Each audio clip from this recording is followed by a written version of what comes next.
Now, when I initially, before I wrote the articles that I wrote on race and healing or racial hurt, racial healing, I preached a message in our church about it. And what were your first thoughts on that message? So I think some of my first thoughts were that I understood why you felt the need to preach it, and there was some pushback on my part to say, you know, because sometimes what my fear is, a lot of what we see a lot of white America doing today,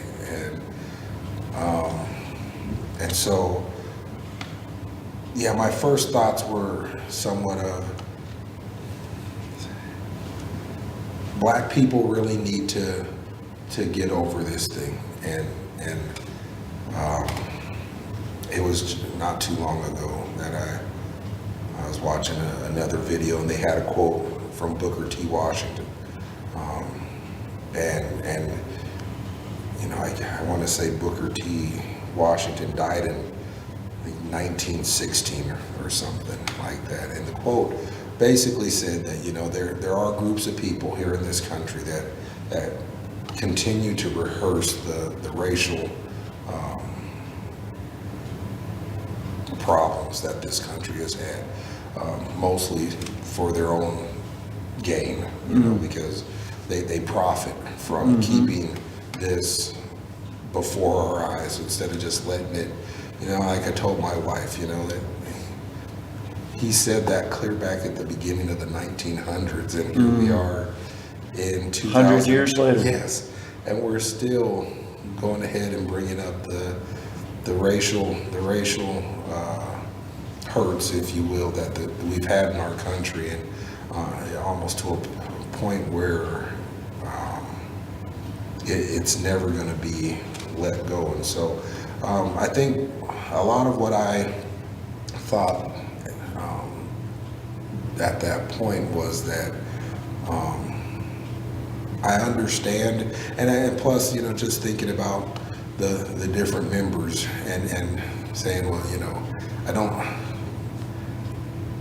I don't believe there's anyone here that's owned slaves or that's really done any great injustice, and so I looked at it more as a problem that the black community really needs to overcome this, to quit being, you know, duped by those individuals that do profit from keeping the issue alive and as strong as it is today. And so that was probably my original feeling when, you know, you preached the message, was that, you know, I was kind of understanding that it's like, but I think one of the things you said to me was that it would just feed that even more, that they would, blacks would hear that and say, see, they even admit it themselves. Right, and that was a lot of what, you know, I think my fear in general is that certain people would latch hold and say, you know, everything we've been saying is true, you know, and they're finally admitting it. You know, it's like, well, no, you know, and like I said, now after the articles, and I understand exactly what you were saying in all of it, and the thought that you had, but yeah, my original feelings were that definitely,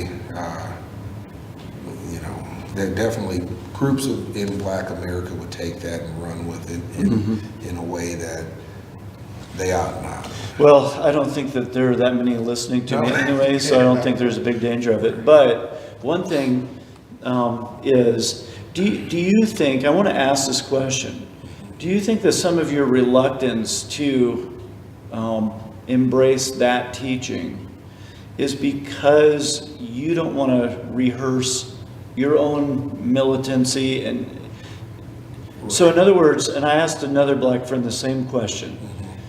Do you find that if you think much about the history of blacks in America, that it does bother you?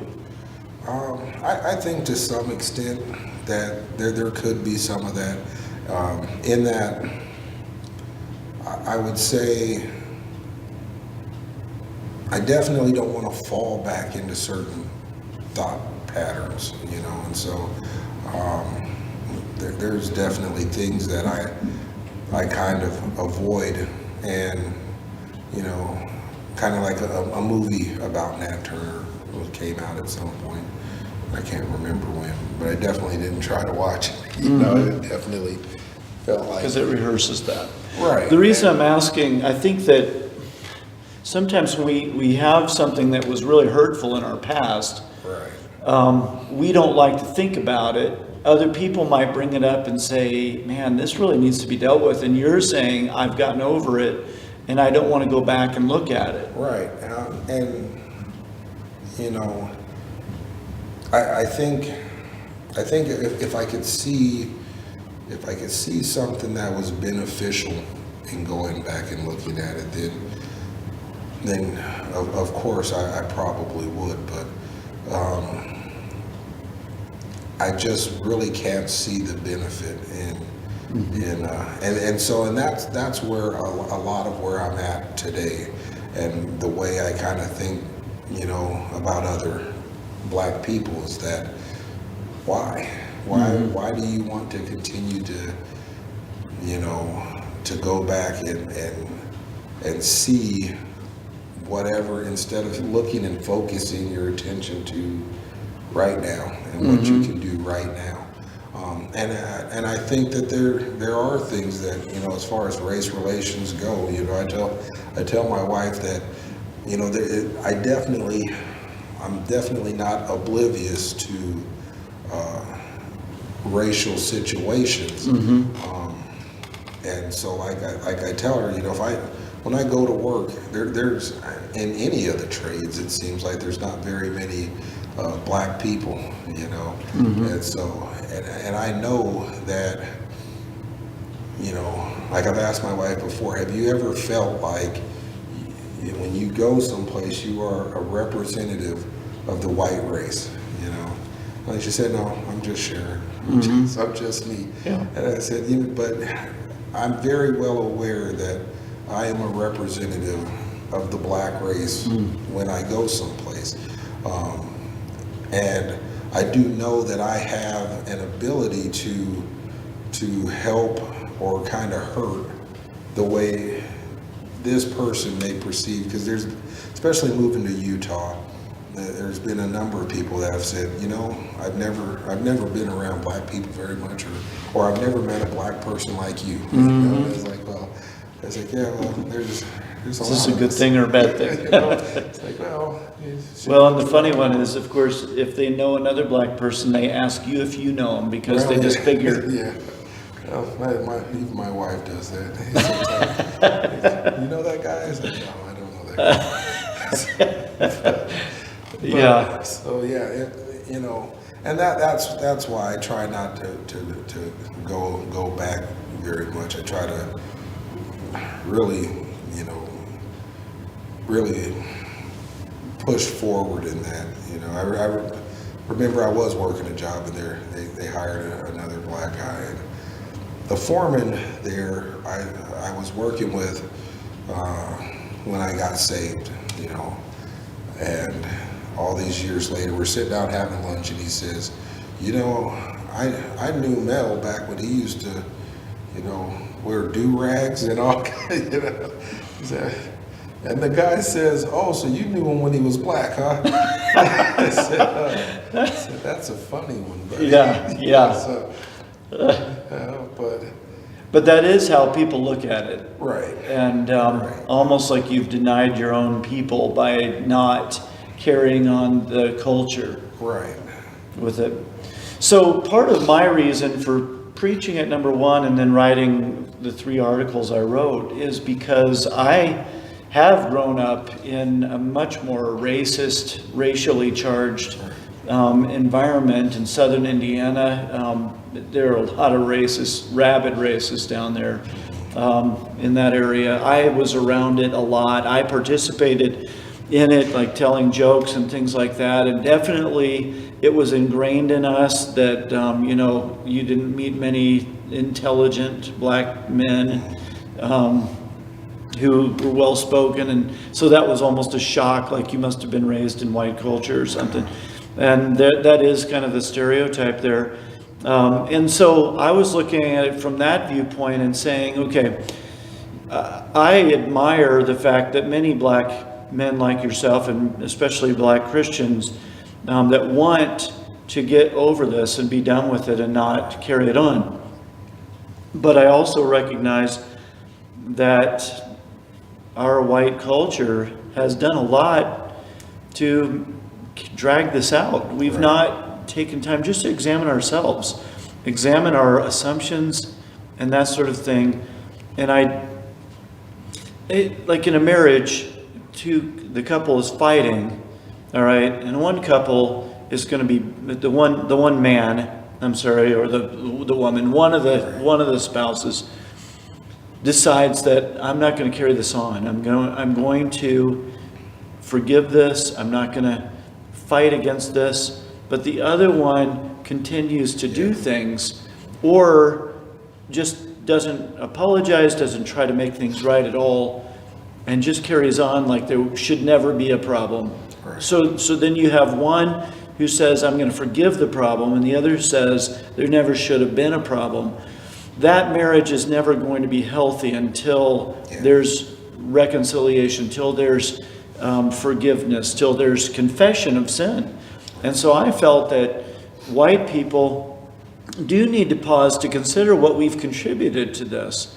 And I've asked another friend, and I ask you the same question. Do you think that it's legitimate to say that many black people do carry, they don't have the means of reconciling what was done to their ancestors, and in many cases, I mean, we're not talking that long ago, shortly before you and I were born, right, that these things were still regularly happening. And so, reading the articles, and it definitely caused me to have to think, and I try to be aware that that everything that filters through my little bubble here in the world isn't necessarily always very accurate. And so a lot of my situation came from Southern California and here in Utah, which like I told my wife, people would be very surprised to know that Utah isn't probably the most racist place in America. I'm pretty sure a lot of people would probably think that just because the higher population of white people, but I haven't seen that to be the case. So you haven't experienced a lot of racism here. Would you say you experienced more here or in California? I would say probably more, especially overt racism in Southern California that I have here in Utah. And so, so when I formulated a lot of the opinions that I had, I really hadn't maybe looked at the rest of the country and individuals that are still in the South and those types of places, or know their ancestors, I guess, that were in the Deep South during those times, and definitely could change your perspective a little bit on the way they see things. And so my grandparents came from there. I think the one grandparent from Alabama and the other from like Mississippi or something like that to Southern California. But like my grandparents on my mother's side, I never really knew. And so on my dad's side, there was just my grandmother. And she wasn't a very, I don't remember her talking to me about much of anything at all in my whole life. And I was around her quite often. She just seemed like a very hard woman to some degree. But she really didn't talk a lot about anything. At least not to me, she didn't.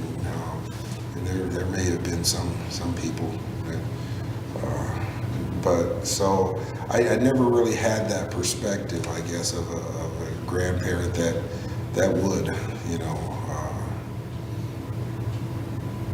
caution their children that you need to watch out for white people and so on. And I probably could say that there was some of that, and that probably helped with me going into some of the militant type thinking, because even when I was in the Marine Corps, when I graduated boot camp, I remember one of my drill instructors who was black who told me, when you get out there to the fleet, make sure you stick with the brothers.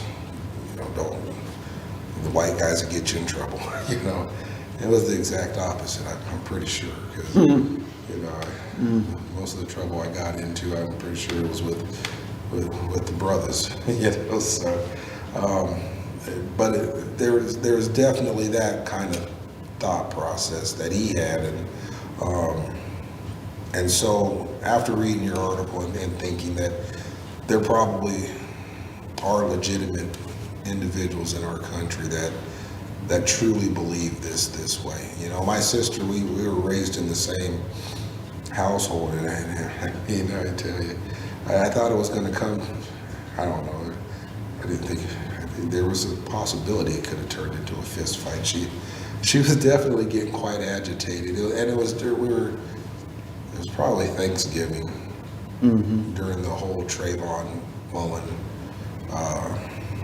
Trayvon Martin trial, and so, and I remember watching some of that trial and thinking that, well, he's probably going to get off, because this doesn't seem like it's going the way the people are trying to say it went down. And like I told my wife, I can understand in that situation whether or not he was advised to stay where he was, why that young man got shot. I definitely understand that. And this is what I was trying to convey to my sister. And it got heated, and it got heated fast on her part. And I was sitting there thinking, all I'm saying is, I'm looking at the evidence, and it does not look like they have anything to really convict him on in this situation. And luckily my mother was able to diffuse her. And so now we don't have many conversations like that. And so I know, at least for her, she definitely feels like we still have a great deal of problems. I don't think it's so I don't know what the split is in my mind of the individuals that feel genuine about this and those individuals that are just using the movement as to further socialism and things of that nature in our country. And so I think that's where I kind of struggle. But I do now believe that there probably is a significant, at least, group. I don't know if it's the majority, but I do believe there's a significant group out there that feel like they are, they have been harmed greatly and continue to be harmed greatly by white America. Now, you're in a church that is majority white here. We have some other ethnicities, but And you work, obviously you're here in Utah, you're saying that you don't run into a lot of racism, but do you run into some where you can tell people either look down on you, feel superior to you, or feel you're inferior? Oh yeah, most definitely. And, it's one of those things that, so just at work, and like I've told my wife this before, that we could have some ideas on how to fix something, a situation, a problem. And it's like, and there's times when I can go ahead and say something, and it's almost like I didn't say anything. It's like I was just sitting over there, and like I told my wife, at the end of the day, it really doesn't bother me that much. If you. But that's because you don't let it bother you. Right. You can see where somebody else would be. Right. And again, like 20 years ago, I probably would be more bothered by it. Yeah. Today is kind of like, well, so what good does it do me to Yes. throw a tantrum about it? Yeah, and that's you behaving like a Christian, and that's partly what inspired me to write about it, is that is something people experience. I know it is. And as whites, we tend to dismiss it or say, well, you're reading too much into that. But Right. when it happens consistently, you know that that's what's happening. Right. Yeah. And like I said, at the end of the day, it's nothing that it doesn't benefit me to Right. to be that bothered by it. So. But you are forbearing. In that case, you're being forbearing as God would have you to be.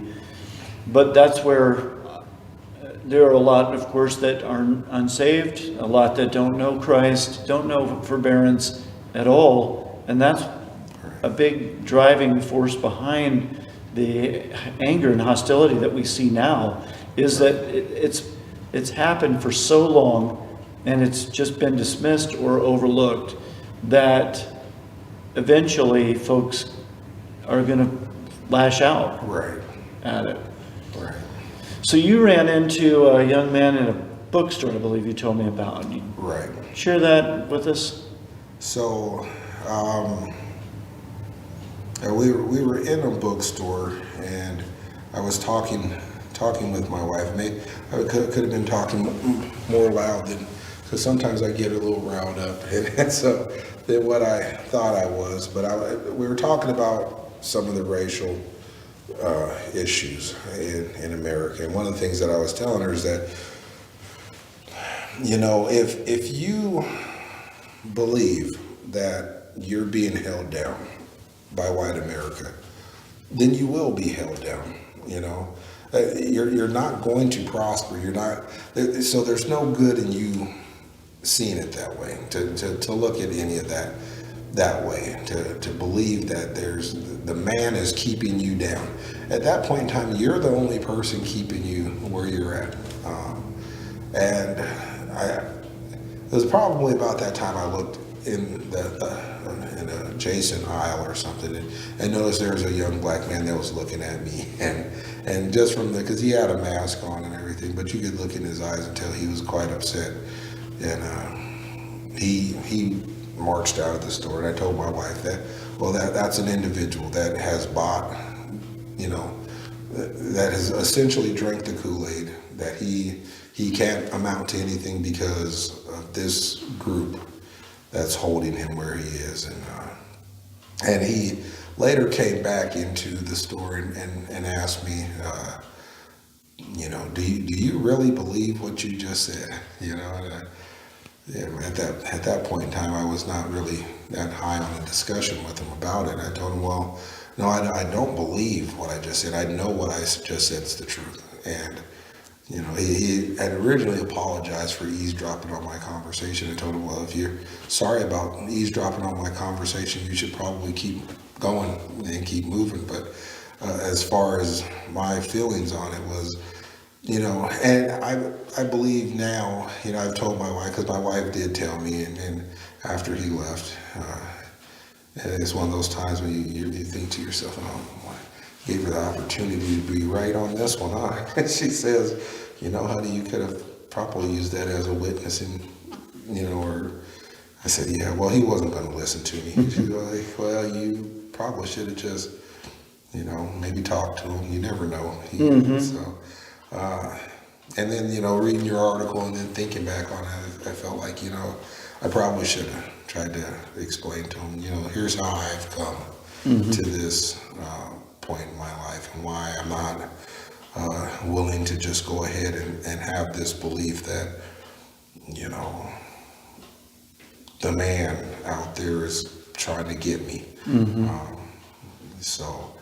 But yeah, I definitely that day felt more like a lot of what we're hearing today is a political agenda that's been hijacked by some very wicked people that definitely do not have black people or any other people's best interest at heart outside of their own, and ensuring them power here in our country. And so that was basically part of the reason that I probably didn't speak to him. But if I had it to do all over again, I really would have liked to sit down with him and just Yeah. So, and I agree with you. There is an agenda behind much of what we see happening. I don't see that as a reason for us not to examine ourselves and do what we can to prevent. Really, if we do what's right, we take the issue away from them. Right. They can't exploit it if we're not giving them something to exploit. So if we, as white people, white Christians especially, will pay attention to what's happening around us and to the attitudes that we carry commonly, I think that can make a difference. If you could just feel like you could be totally honest with white people and not worry about being forbearing or anything else, and just say, these are some things you need to work on, what would they be? I would guess the biggest thing is just to understand that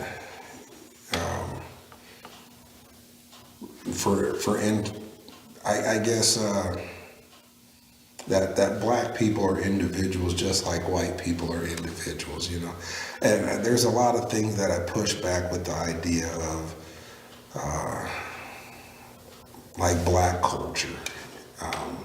Now that I'm where I am today and going through life, like I told my wife, I don't understand what black culture is. It's kind of like a presumptive idea that all white people are the same, and white culture is, this. Like, black culture is just, and to just understand that, hey, I'm just Melvin. That's it. I just happen to be black. But whatever things that I do that a person may look at and say, that's not that great. Well, that's Melvin. That's not black people. That's, and whatever things that, that are good, that's just Melvin. That's not all black people. We're all individuals, and not to go ahead and presume in any way that, I remember a coworker back during when Trump was running for president, and he was we were sitting down at lunch, and he was going over all this stuff about Bernie Sanders, how great Bernie was, and this, that, and the other thing, and I said, yeah, is that so?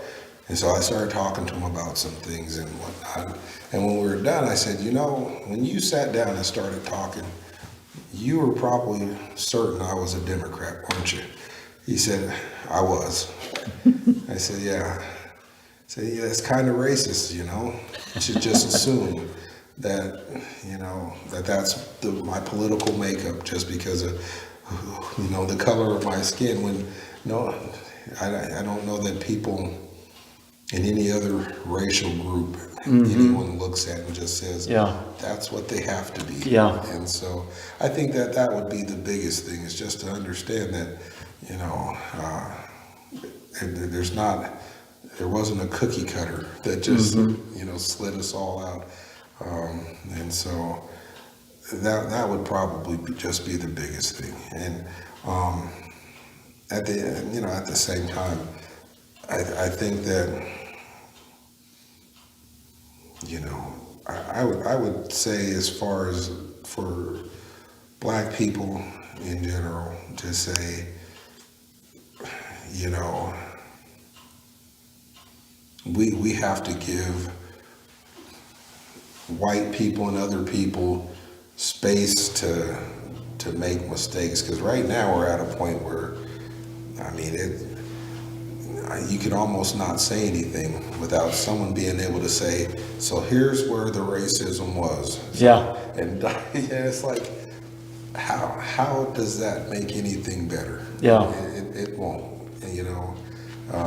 And so,